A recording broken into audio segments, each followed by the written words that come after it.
I don't know if this is not the first preseason all-conference team, but it is one that we pay attention to. This is Sports Illustrated's doing this, so I'm sure somewhere Ardelli's in there, getting his picks in. So there's a couple of things I want to run by you that came out. This is the first and second team all-conference team. So first, LSU has 4 players on the first team all-conference team, and I didn't think that this is very easy because you know that Jamar Chase and Derek Stingley Jr. are going to be first team preseason All-Americans. So obviously they're going to be on the first team. And Tyler Shelvin was one of the other ones and is now being in some of the too early mock first rounds for next year. So who was the fourth? If you had to guess, those 3 are easy. You get a fourth one. Who else made the All-SEC first team from LSU? So the other guy that I think is actually going to be an All-American at the end of the season, if you heard when Bo Pelini was hired, the position you heard me talk about the most, it was the safety position. I've seen Bo Pelini transform safeties' careers, and Jacoby Stevens was already a hell of a football player. This is a young man that his game is actually going to go to the next level because of Bo Pelini, what he likes to do with that position. I cannot wait. More than any other player on the roster, cannot wait to see how Jacoby Stevens is utilized. You are correct. You didn't cheat, did you? I did cheat. Absolutely, I cheated because as all the listeners know, I'm a gigantic Jacoby Stevens fan. And by the way, this bodes well because last year you were beating the drum for Clyde Edwards-Helaire as hard as anybody in the offseason. So there wasn't many other people joining along with me. No, you were. Look, I'll cop to that one. I thought he would. I thought one of those freshmen would overtake him. You stood firm on that. You never wavered. I'll give you a lot of credit. You never wavered in your opinion of that, and you couldn't have been more right. So if Jacoby Stevens is a guy, he's my guy this year. Okay. He is my Clyde Edwards-Helaire this year. By the way, if they have a star to it, I'm assuming that means they're unanimous. Yes. Okay, well, Derek Stingley Jr. doesn't have a star by his name. So that either is a misprint or this list just went out the window for me. Yeah, he doesn't have a because let me tell you something. That can't if be he right. was not unanimous, then this list is null and void already. Yeah, that can't. Yeah, he can't be. You can't have Patrick Surtain as a unanimous defensive back. Derek Stingley Jr. is the best defensive player in the country. He is. Okay. Well. Okay, so then you can do the rest of the segment. We're just going to assume that was a error and it's a typographical error. Exactly. So let's go ahead and say that. But you're right. There's a lot of LSU flavor on this list. That's not the only players. All-purpose defense. Derek Stingley as well gets one of that nod as well. So he's definitely in a misprint. So on the second situation. team, this is what's interesting to me. LSU has 3 players on the second team. 2 of them didn't play for LSU last year. Yep. 2 of them we have not seen in a Tiger uniform. No. One of them, Eric Gilbert, the massive tight end, huge recruit, is a co-second team selection. And the other one is Jabril Cox, the transfer linebacker from North Dakota State. There was a time, Jacob, when the media, meaning you didn't vote for freshmen for things like this. Nope. I went to media days when there were 6 radio stations there, and they didn't even put freshmen on the ballot. It didn't matter. That is way, way, way in the past now.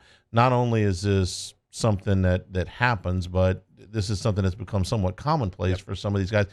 And if you watch Eric Gilbert, he posted a video on Twitter today, and you just look at the size of this guy who's I'm guessing 18 years old.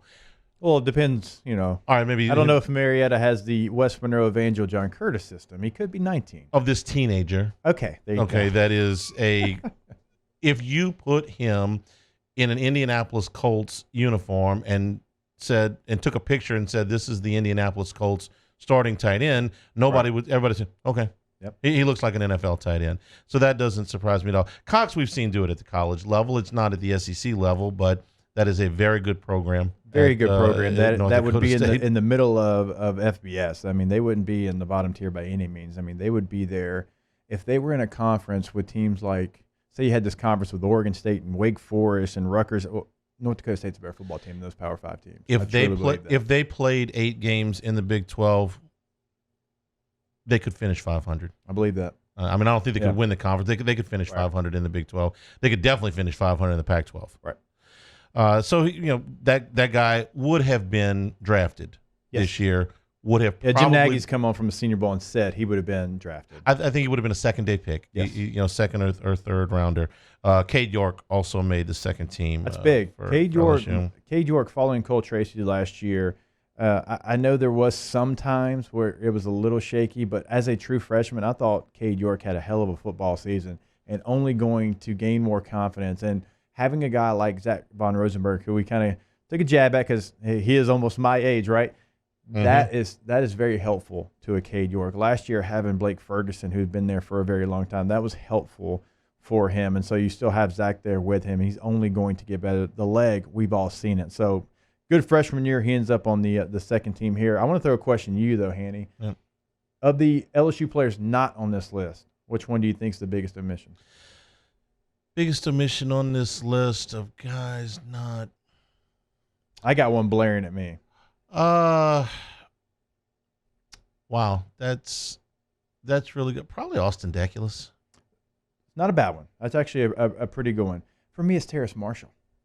It probably gets dinged because of the games he missed, but yeah, if you're looking at the production for the games in which he played, sure. I mean, was leading the country in touchdown receptions, and then he doesn't miss a beat. Then he comes back. He's got touchdowns in the national championship game against Alabama and all the biggest games, the Auburn game, right? He's the guy, and he was one of Joe Burrow's most trusted guys. If he doesn't get hurt, I would have loved to see what his numbers look like, right? And I understand you don't want to add too many LSU guys at one position. I don't care. You give me Terrace Marshall or Elijah Moore, I'm taking Terrace Marshall. Terrace Marshall or Seth Williams from Auburn, I'm taking Terrace Marshall. Terrace Marshall to me, and I know we're going to have some people inside the huddle say, 318, 3-1 grade, he's from Bossier, whatever. No, this is a hell of a football player that I think a lot of people forget was the #1 receiver in the country coming out of high school. He had big moments in 2018. He was growing as a player in 2019, gets injured, comes back, is still a strong football player. And I understand the first team is loaded. I'm not saying first team right now, but second team, absolutely. Give me some Terrace Marshall. I asked this question yesterday when we were talking with Chris Doring, a guy nobody or very few people know his name right now, but a lot of people know his name by the middle of the season. Can I give you my pick? And if you're a recruiting buff, this name's not going to surprise you, but Eli Rix may end up on one of these postseason lists, and I think he wants to go by Eli, not Elias. Now I think that's how they've listed him, so I'm going to call him Eli. Eli Rix has, put it this way, he has made an impression, as I'm told. And look, this is not like some 2-star recruit that nobody knows about. Sorry, I didn't mean that. Wrong crowd, Hanny.